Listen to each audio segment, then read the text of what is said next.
This week I visited Burbank Sports Cards, and just 2 days earlier I visited CardsHQ. So let's put the newest and largest card shop in the world head to head with one of the oldest and most established to see who's got the best cards and the best deals. Inside HQ, the vertical displays, the breaker arena, the lounge easily stand out and have all been modernized to the hobby today. But this is a cards, wax, and pricing comparison. Inside Burbank, the showcases are alphabetically ordered, so you'll find the likes of Elgin Baylor, LaMelo Ball, and Giannis Antetokounmpo in one case.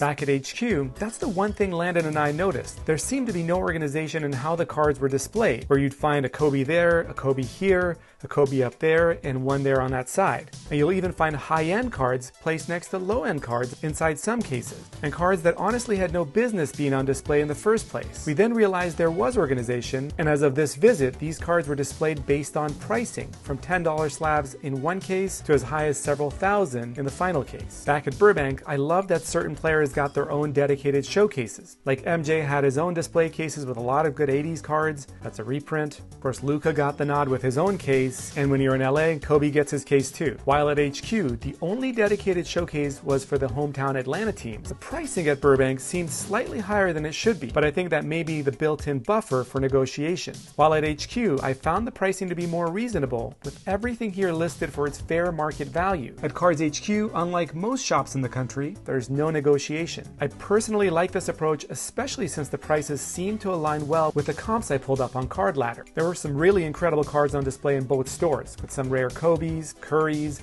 and Lukas in each store. Now here's where Burbank stands head and shoulders above HQ. The options for wax. Walls and walls of affordable wax lined Burbank. And if you want high-end, rare Grail packs, Burbank is your spot too. They've got anything from National Treasures to 2003 Topps Chrome and everything in between. At HQ, you'll find a smaller selection of cheaper wax at checkout and an even smaller selection of older, more premium wax on display. For overall card inventory, gosh, I think it was close, but I think I'll give HQ the slight edge as the pricing, again, with some of these boxes was more accurate at HQ. For example, this box of 1988 Fleer was listed for $4,500 at Burbank, and that same box was listed for $3,500 at HQ. Back at Burbank, I ran into Mojo Sports. We'll do a little Instagram here. Super nice guy. Both stores had a great vibe with the artwork at Burbank and the goats at HQ. Also love HQ's studio decor with the Giannis logo man. But again, this goes back to the more modernized hobby of today found at HQ versus a tried and true version at Burbank.